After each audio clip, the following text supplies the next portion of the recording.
Hola, bienvenido a este nuevo capítulo de la edición verano de Economía Hoy. El primer tema que hay que tratar es el de los datos de afiliación a la Seguridad Social de agosto que acaban de publicarse. Y la primera aclaración que hago siempre cuando hablo de los datos de afiliación a la Seguridad Social es que lo relevante es comparar los datos de un mes, en este caso agosto, con los del mismo mes del año anterior. ¿Por qué? Porque los medios no hacen eso. Lo que hacen es comparar los datos de un mes con los del mes inmediato anterior. Y eso genera un análisis absolutamente ciclotímico porque en mayo y en junio, por ejemplo, es normal que el empleo suba y en cambio en agosto es normal que el empleo caiga. Entonces ahora están titulando como una catástrofe la caída del número de afiliados de agosto, cuando la realidad es que en términos porcentuales la caída de este agosto respecto a julio fue inferior a la del mes de agosto del 2017, del 2018, del 2019. Entonces, en lugar de estar mareándose con ese tipo de ese análisis mensual que, insisto, es irrelevante, pero la culpa parte del propio Ministerio de la Seguridad Social, que es el que hace la nota de prensa comparando los datos en términos intermensuales en lugar de interanuales. Como digo, lo relevante es lo interanual, en definitiva.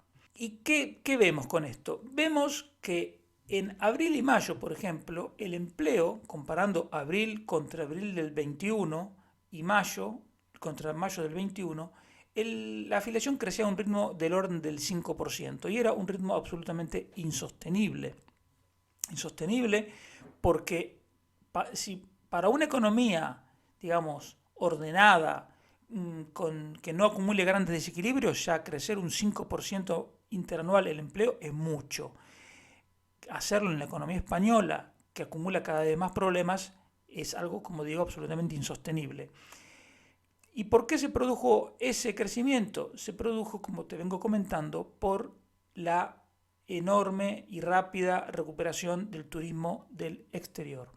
La cuestión es que ese crecimiento que era insostenible de abril y mayo del 5% se ha ido moderando gradualmente y en agosto ha sido del 3,5%, que aún así es un crecimiento, digamos, sólido, es un crecimiento importante.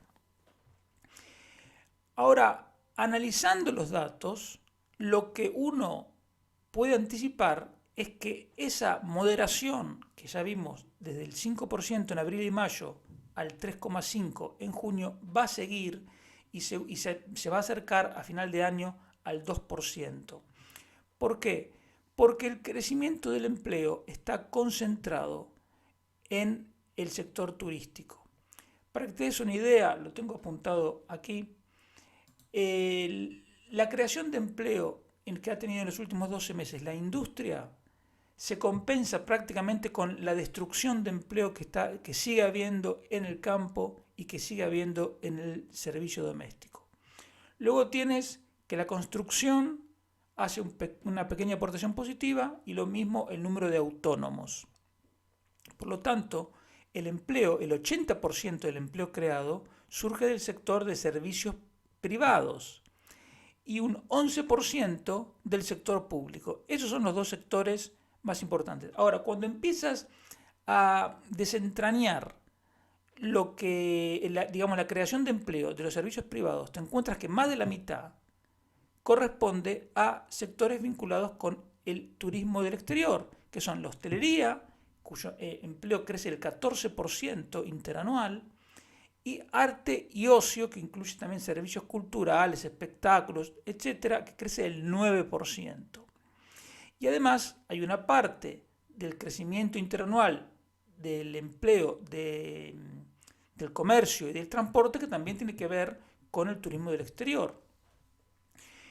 Por lo tanto, esta es la razón fundamental que sigue alentando el crecimiento del empleo. Mira el siguiente punto. En febrero pasado llegaron a España 11 veces más turistas extranjeros que en febrero del año pasado. En abril llegaron 9 veces más turistas del exterior que en abril del año pasado. Ahora, en julio y agosto que llegaron más de 18 millones de turistas en esos 2 meses, es aproximadamente el doble que en julio-agosto del 2021. Entonces, el crecimiento del empleo en la hostelería, que en abril era del 31%, ya se ha moderado al 14%. Pero como el crecimiento, digamos, la recuperación del turismo del exterior hacia final de año ya casi se va a haber completado, porque de casi el 100% en julio-agosto va a ser de alrededor del 20%, consecuentemente la creación de empleo en la hostelería también se va a ir moderando y va a ser de menos del 10% a final del año. Entonces, como te digo, en este escenario, que es, como vamos a ver, optimista, el empleo, la creación el incremento del empleo se va a seguir moderando hasta alrededor del 2,5% a final del año, en diciembre. Pero ¿qué pasa? Te estoy diciendo que este es un escenario optimista. ¿Por qué? Porque hay 3 amenazas principales a este escenario que son, en primer lugar, la inflación, que sigue carcomiendo el poder de compra de las familias. Hasta ahora, ese efecto era compensado por el turismo del exterior, pero el turismo del exterior, al ir perdiendo fuerza, porque ya se había empezado a recuperar en la segunda mitad del año pasado, llega a un punto en que va a prevalecer la inflación. Digamos, cuando tú miras toda la demanda de consumo, que se compone de salarios, pensiones, rentas, y por otro lado el turismo del exterior, tienes que la fuerza del turismo exterior compensaba la pérdida de poder adquisitivo que la inflación provocaba en salarios, pensiones y rentas. Bueno, en algún momento de esta segunda mitad del año eso ya no va a ser así. Ahora, ¿en qué medida va a dejar de ser así? Depende de cuánto sea la inflación. El segundo punto es la subida de los tipos de interés, que está haciendo que aumenten las hipotecas, y eso también quita poder de compra a las familias y también a las empresas, porque los préstamos a las empresas gradualmente se van a ir encareciendo. Y en tercer lugar tienes la amenaza del salario mínimo, que la irresponsable, temeraria y antisistema Yolanda Díaz lo quiere subir más que nunca. Los sindicatos ya están hablando de un salario mínimo de 1.100 euros. Entonces, eso impacta en las pequeñas empresas, porque en las pequeñas empresas, como ya te he comentado más de una vez, el salario promedio ronda los 1.400 euros. En cambio, en las grandes empresas, el salario medio es de más de 2.000. Por lo tanto, los que pagan el salario mínimo son las pequeñas empresas, el taller, la peluquería, la pequeña fábrica. Y algunos no van a poder resistir, porque los costes laborales y los costes de insumos y todos los costes están subiendo más en las pymes que en las grandes empresas, y no lo van a poder resistir. Por lo tanto, un nuevo aumento del salario mínimo que el gobierno va a vender como que es la forma de defender el poder adquisitivo de los más humildes, es exactamente lo contrario. Es tender a la quiebra de una mayor cantidad de pequeñas empresas y de autónomos, empleadores, y al mismo tiempo es expulsar del mercado de trabajo a la gente con menor formación.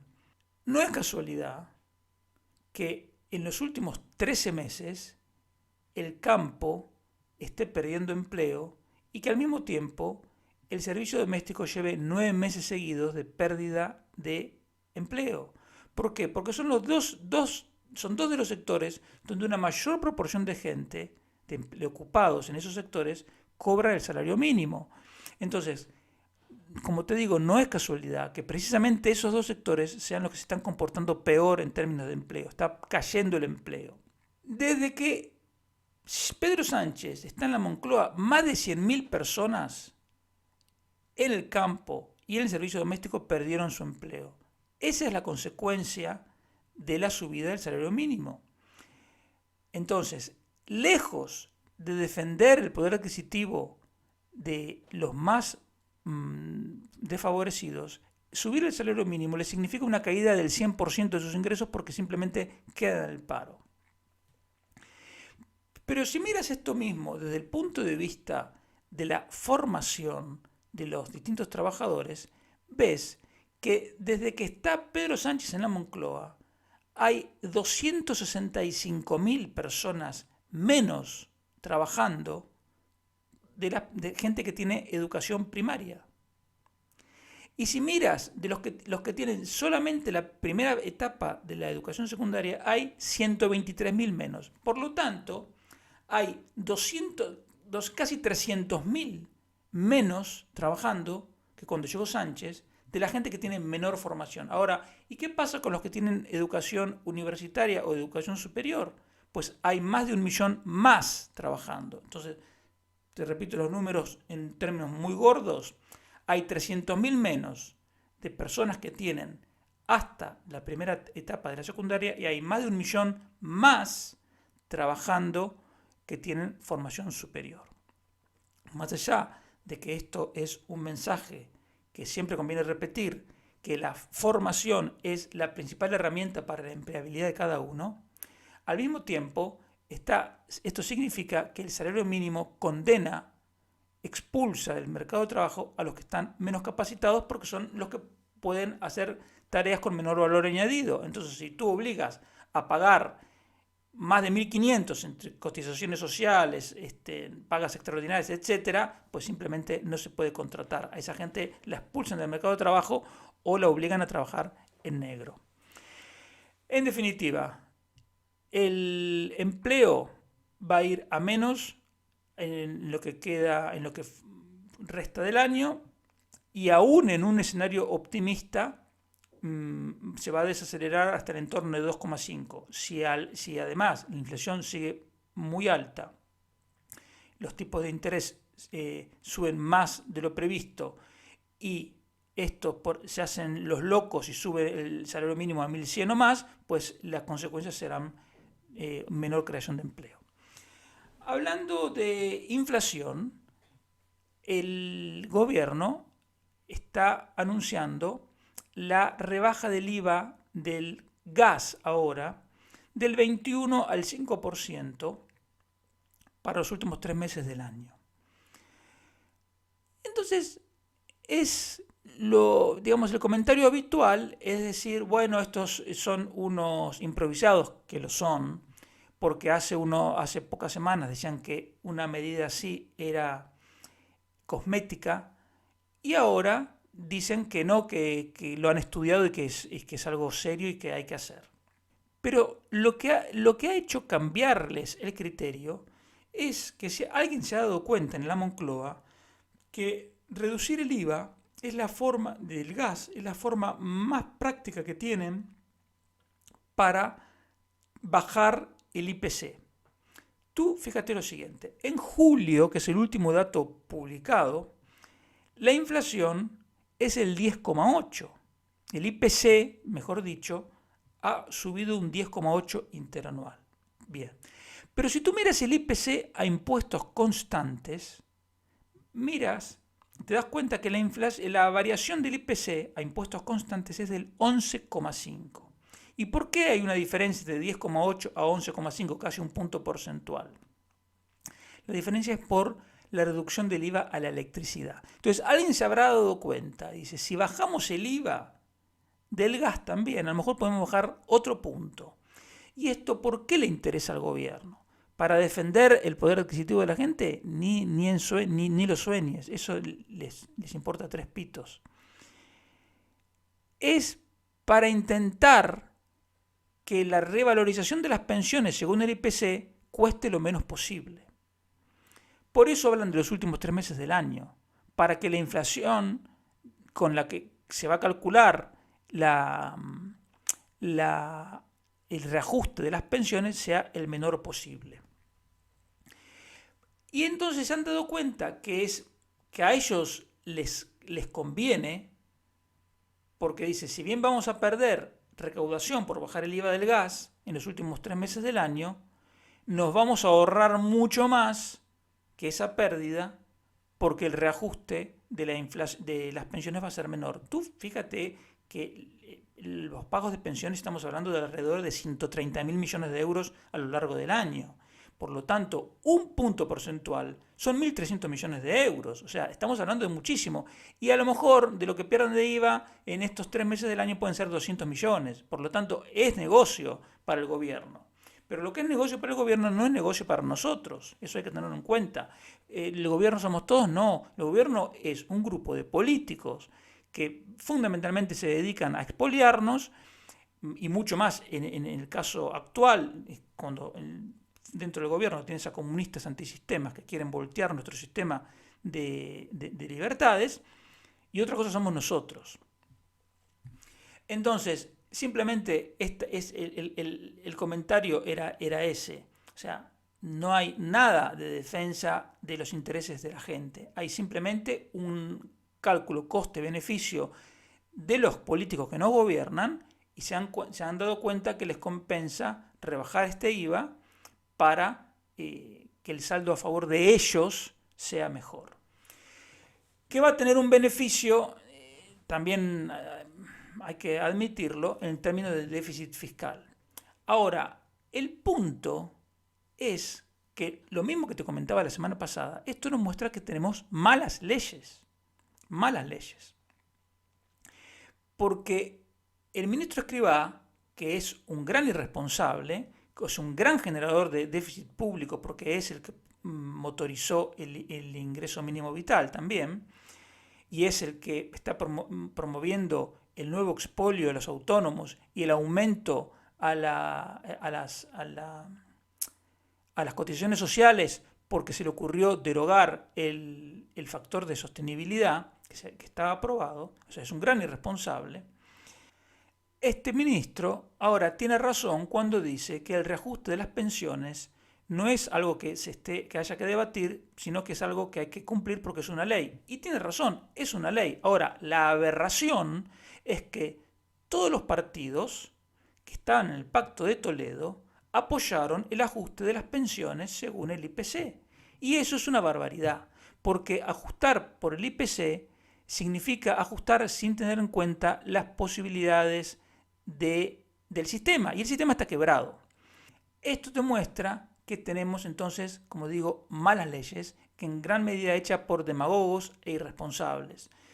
Entonces, lo que habría que hacer es aprovechar, digamos, un gobierno responsable. Lo que haría es decir, señores, mire, aprobamos con la mejor voluntad que no sería la mejor voluntad, pero digamos, me pongo en el lugar de ellos, podrían decir, aprobamos con la mejor voluntad el reajuste de las pensiones según el IPC. Ahora, la verdad, no lo podemos pagar porque pagar el ajuste, aumentar las pensiones según el IPC sería aumentar el déficit fiscal en más de 10.000 millones de euros, y eso podría llevar a una crisis de deuda y a quitar recursos para pagar la educación, la salud, y podrían argumentar por esa línea. Y entonces podrían inventarse, porque también entiendo que políticamente ellos no puedan decir, los socialistas y comunistas que gobiernan, no puedan decir, no vamos a volver a la fórmula de ajuste que había aprobado Rajoy, que era una fórmula para mí muy sensata. Entonces entiendo que digan, pero entonces podrían inventarse una tercera fórmula, que sea una cosa intermedia. Pero lo que se están demostrando con esto es que les interesa tres pitos. Entonces van a ajustar las pensiones por el IPC diciendo que cumplen la ley, cuando en realidad están haciendo esta trampa de rebajar el IVA temporalmente porque no se atreven a hacer lo que tendrían que hacer, que es cambiar esta mala ley del ajuste de las pensiones según el IPC.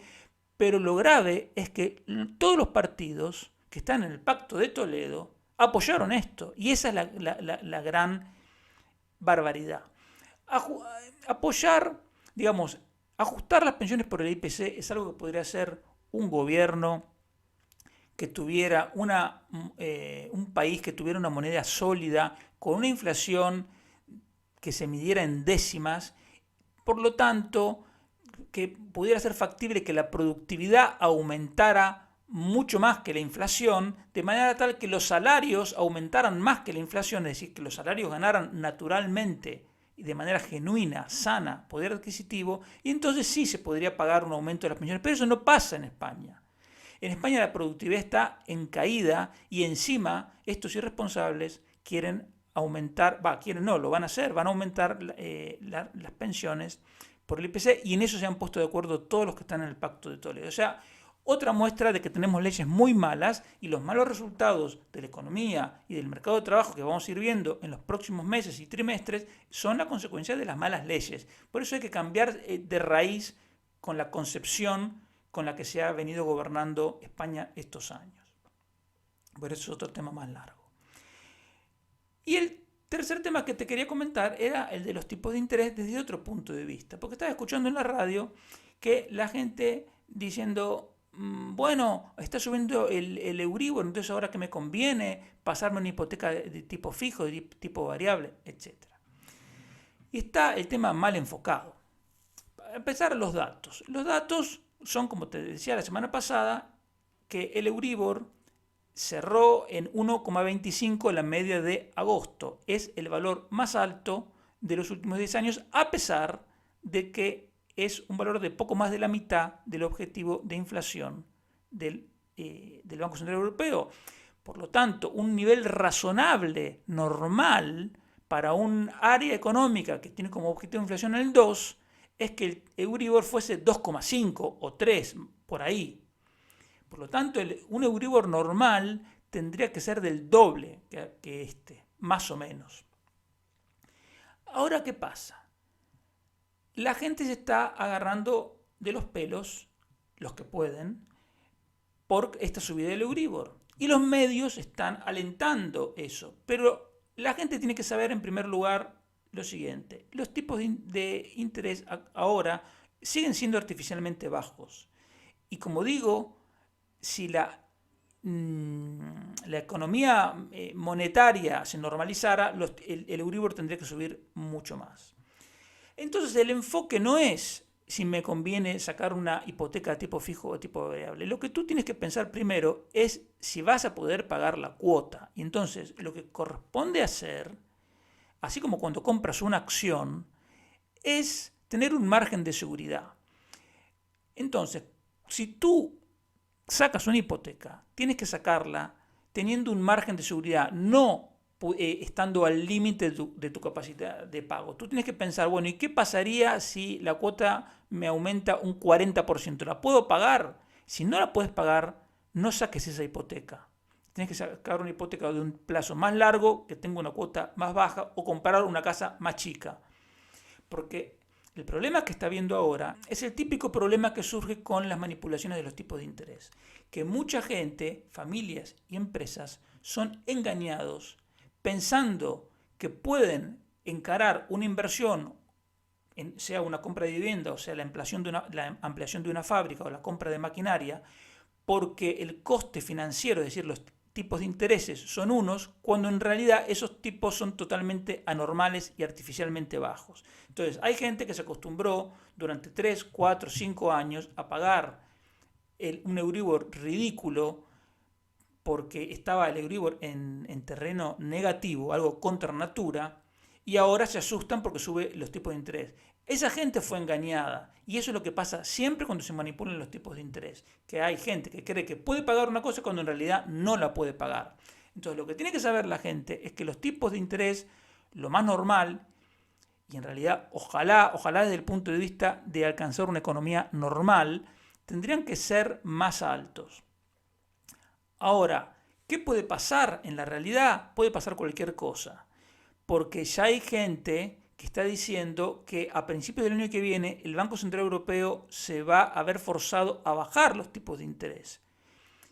Cosa que, por un lado, no me extraña, no me sorprendería, porque el Banco Central Europeo ha demostrado ser una entidad gobernada por políticos y no por técnicos, entonces serían capaces de hacerlo, pero al mismo tiempo me espanta, porque si la economía europea no es capaz de resistir un tipo de interés del 1 o del 1,5, es que está muy enferma. Ellos van a usar como excusa la guerra y cualquier otra cosa, pero la realidad es que la economía europea está enferma de regulaciones y de intervencionismo y de impuestos. Entonces, lo normal sería que los tipos de interés tuvieran que seguir subiendo, porque, insisto, si el objetivo de inflación es 2%, un tipo de interés normal, el Euribor normal, tendría que rondar el 2,5 o 3. Entonces, tú tienes que imaginarte cuál sería la hipoteca, cuál sería tu cuota con el 2,5 o 3%. Y si no la puedes pagar, insisto, tienes que comprarte una casa más chica o pedir un préstamo a un plazo mayor. Ahora, hasta hace un par de semanas uno podría pensar que el Euribor a fin de año iba a ser el 2%, pero ya el último día de agosto estaba en 1,8%, por lo tanto a lo mejor va a estar más del 2%. Y si esto lo sabemos nosotros, los bancos también lo saben, por lo tanto no te van a dar ya una hipoteca a tipo fijo al 1%, eso ya es cosa del pasado. Entonces, si conviene tipo fijo o tipo variable, nadie lo puede saber. Eso es hacer una apuesta, eso es especular. Lo único que tú tienes que mirar es que puedas pagar la cuota. Y eso lo tienes que hacer con un margen de seguridad. Entonces, si estás con la cuota, se lleva el 20% de tu salario, el 25% de tu salario, tienes que tener otros ahorros. Y si no los tienes que comprar, insisto, una casa más chica o un préstamo a un plazo mayor. Al final, a la larga, si tú sacas hoy una hipoteca con un tipo fijo, ya va a incluir la información esta que te estoy diciendo de que los tipos de interés se pueden ir al 2 y pico o al 3. Por lo tanto, ya vas a empezar a pagar hoy más de lo que pagarías si la coges a tipo variable. Y entonces, si te va a haber convenido o no hacerlo a tipo fijo, va a depender de cómo evolucionen los tipos de interés, cosa que no sabe nadie. Por lo tanto, lo único que conviene hacer desde un punto de vista individual para una persona, una familia o una empresa es endeudarse lo mínimo posible y pagar una cuota que esté bien por debajo de su capacidad máxima de pago para tener un margen de seguridad por si las cosas se tuercen.